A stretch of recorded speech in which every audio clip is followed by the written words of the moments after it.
welcome back to another episode of the Outdoor Adventures podcast here on Brownfield. I'm Brent Barnett. We're talking about fishing today here on the show. Central Illinois farmer Derek Martin is with us. Derek, how are you doing today, man? I'm doing great, man. How are you? Thanks for having me on here. Yeah, thanks for being here. I'm doing good. And Derek, you're no stranger to Brownfield. We've heard your voice on here on the network several times with some farm reports. I know planting season is right around the corner. A lot of folks eager to get out into the field and start getting the planters rolling. But today we're talking about fishing. So, you've got an interesting story here with a company you've started and had some good success with, and we're excited to learn more.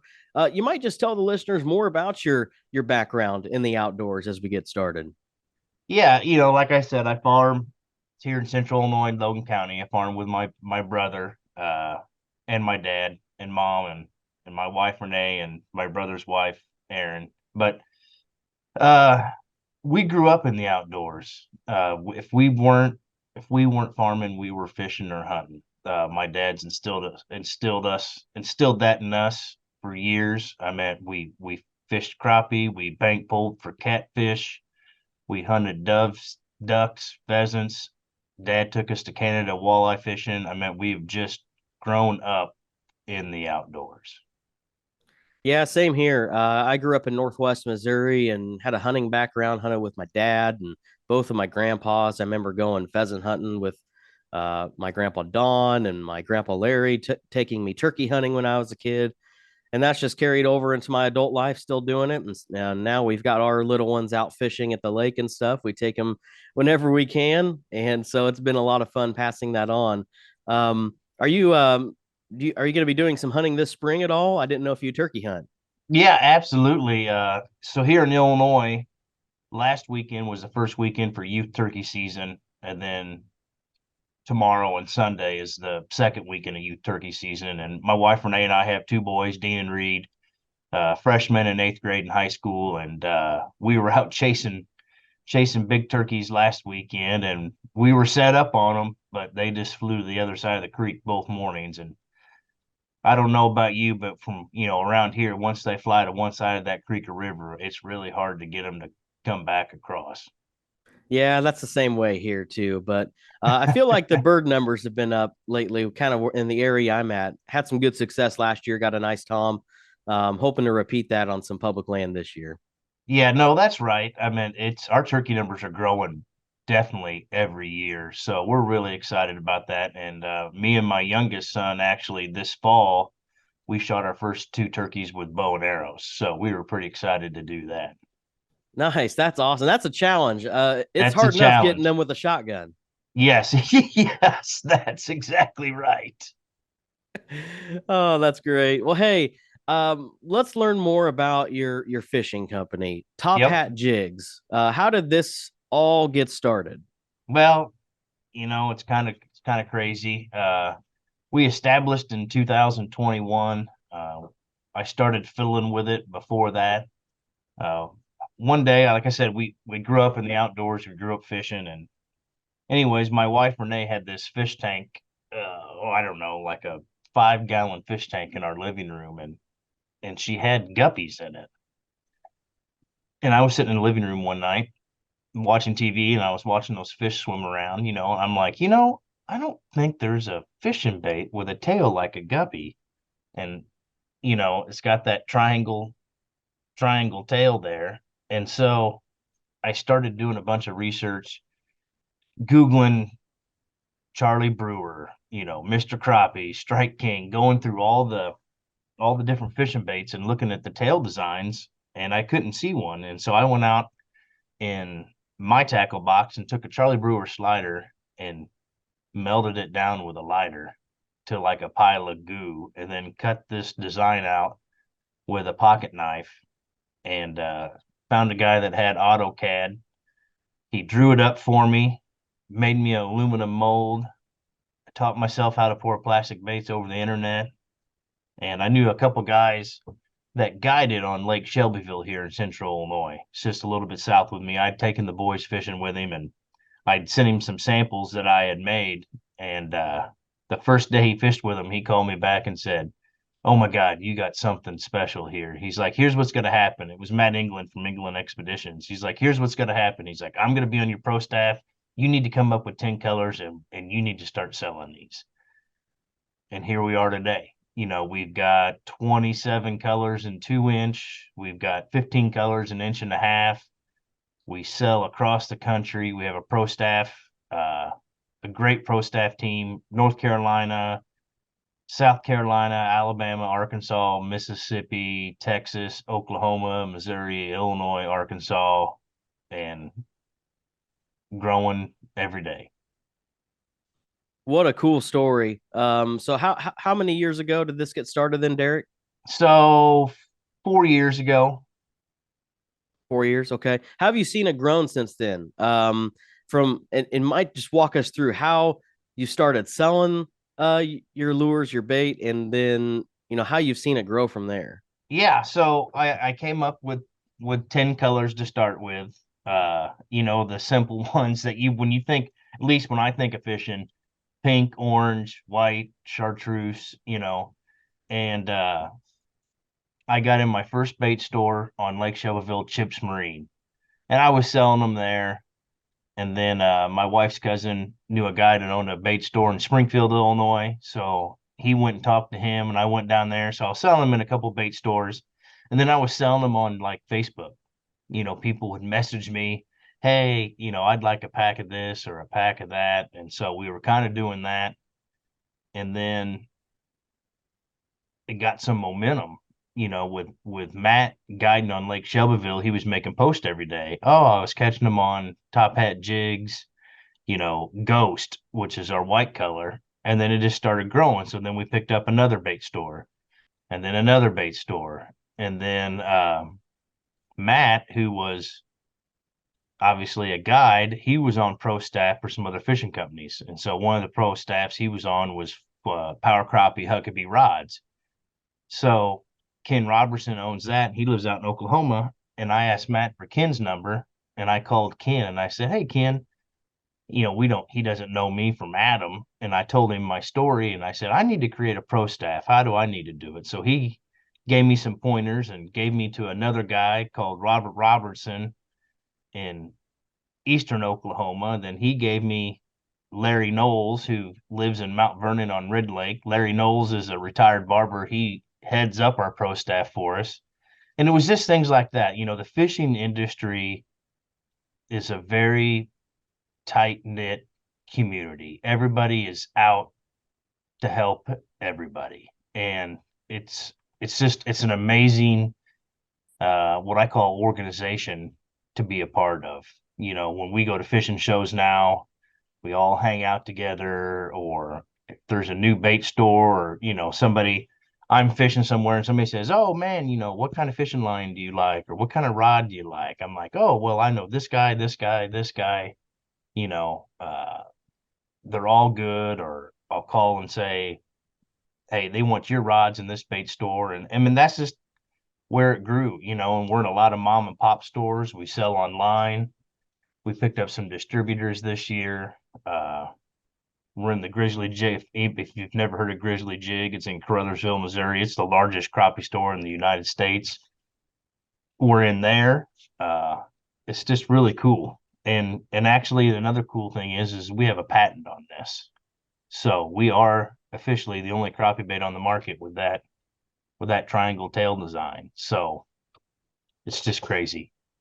Yeah, whenever I was doing some research for this interview and looking at your website and stuff, I've fished ever since I was a kid. I've never seen something like that, that design you're talking about, and I was like, kind of makes a lot of sense. I bet you could really get some action on that. You can, and kind of our motto, it's one bait and two profiles. So you can fish it flat like a minnow is what we call it, and then you can turn and fish it sideways, or like flat like a mermaid and then sideways like a minnow. So, and we've seen multiple times where we're fishing with it flat and not getting any bites, and we'll turn it sideways or vice versa and instantly start catching fish. Profile matters more in color. So that's what's a great thing about this bait is we got two profiles. Can you give the listeners some strategies on more ways to use them, whether it be if they have to fish from the shoreline or if they're in a boat, areas to target, and just kind of the technique of working it? Yeah, absolutely. Like I said, we have two sizes, 2 inch and inch and a half. And I'll start out, this time, the time we're in right now, crappie are starting to stage up on points outside of coves, the mouths of coves, and we're using a 2 inch bait right now because they're hungry. They're getting ready to do their thing. And then once we get into post spawn, I'll still use the 2 inch bait. And then as it gets in the summer and the fish get finicky, that's when we size down to the inch and a half, back to the 2 inch in the fall, back to the inch and a half in the winter when they're finicky. But the great thing about this bait is, whether you're fishing from the bank, fishing from the boat, you're casting, you're long lining, you're jigging up and down, this bait is good for all presentations, all types of techniques. And what I do is if I'm single pulling or jigging, what I like to do is I like to start with the tail flat, because if you can picture this tail flat as it goes down into the water profile, it's kind of slowly going down, the tail's waving up and down, and it gives you more water displacement. And so it's just almost kind of like a dying minnow kind of floating down sideways. And if I'm casting from the boat or casting from the bank, what I like to do is I like to turn it sideways so it looks like that minnow presentation in a very slow retrieve. Sometimes when the fish get finicky, the slower the better. Uh, don't stop, just keep it moving. What we've seen with a lot of things we've seen, like with forward facing sonar, is that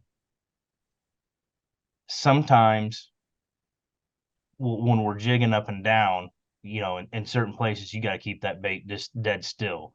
When you and I were kids, we were probably, sitting there jigging, trying to get, and that's the absolutely wrong thing to do.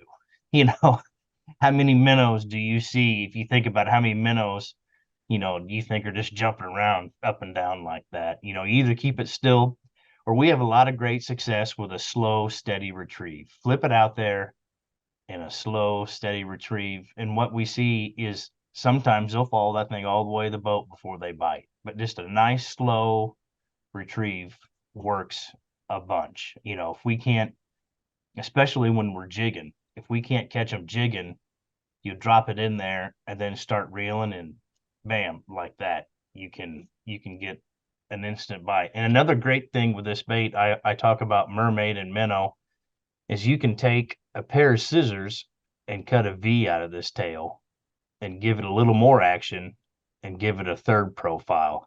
And that's what I recommend no matter what bait you're using, whether you're using TOPHAT Jigs, Guppy Gobblers, or Charlie Brewer, or anything else, is don't be afraid to take a pair of scissors to it, to modify it, to give it another profile, because profile matters more in color. I mean, color is important, but profile is number one in presentation.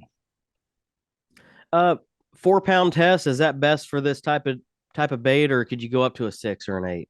No, you can use 4, 6, 8 fluorocarbon now, and people are probably going to laugh at me now, but actually I use 20-pound braid on all my crappie pulls. The new technology with braid fishing line, the diameter has got so small, smaller than the original monofilament that you and I used to fish with, you know. And if you're fishing brush piles, it's a lot easier. You don't lose as many hooks. A lot of guys will use braid with like a 2 foot leader of fluorocarbon, like a 6 pound fluorocarbon leader or whatever. I just stick with flat out 20-pound braid, but there are still a lot of guys that use the 6 to 8 fluorocarbon. I remember growing up, we always had a couple ultralights, some small poles, and you hook onto a big crappie. It felt like you had a 5 pound bass on the other end. Oh, I tell you, It's a lot of fun. it's a lot of fun. And what's funny now is in this fishing industry with a forward facing sonar, we grew up with 6 to 8 foot poles. My dad's got an 18-foot pole in his boat right now, and you hook a fish on the end of that thing. You want to talk about fun, but you also got to be ready to release some line, because you go to jerk that fish up, you've got an 18-foot pole on, and if you've only got 6 foot of line out, you're going to have that crappie doing a circle around your boat like a helicopter. Derek, really appreciate you coming on and talking about your story here. My last question is, how do you balance TOPHAT Jigs with your farming life? Well, in the beginning, it was pretty tough. I started out pouring all these myself. I started out with one mold with 24 baits, a 24 cavity bait. Then I had to go to 2 molds, to 3 molds, to 4 molds. So I was shooting 96 at a time. And there were some times when we were farming and then coming back in and working late, pouring baits. A couple of years ago, we get done with harvest in the middle of October, and then show season starts, in December, January, February, and I would pour baits every day, 8, 9 hours a day. And then demand got bigger, so I'm able to shop that out to a company in the southern U.S. And so they make all the baits for me now. They send them to me. We box and bag them. And so that makes it a lot easier. And then really, like I said, the show season is in the winter when we're not farming. And then really in the spring and the summer is a big fishing time. So in that summer and winter, I'm able to bag and keep ahead. So when an order comes in, I just got to go throw it in a box and take it to the post office and be done. How can the listeners stay connected with TOPHAT Jigs? Can you give us your website, socials, things like that? Yeah, absolutely. We have a website, www.tophatjigs.com. You can order on there. And then we're on social media as well, TOPHAT Jigs on Facebook, Instagram, and TikTok. And you can give us a follow on all 3 of those social media platforms. Well, we wish you the best moving forward, and have a good spring turkey season with the kids, all right? Yep, thank you. Thanks for having me on. Yeah, thanks for joining us. Again, that's Central Illinois farmer Derek Martin here on the Outdoor Adventures podcast. Thanks a lot for joining us here on the show this week. I'm Brent Barnett with Brownfield.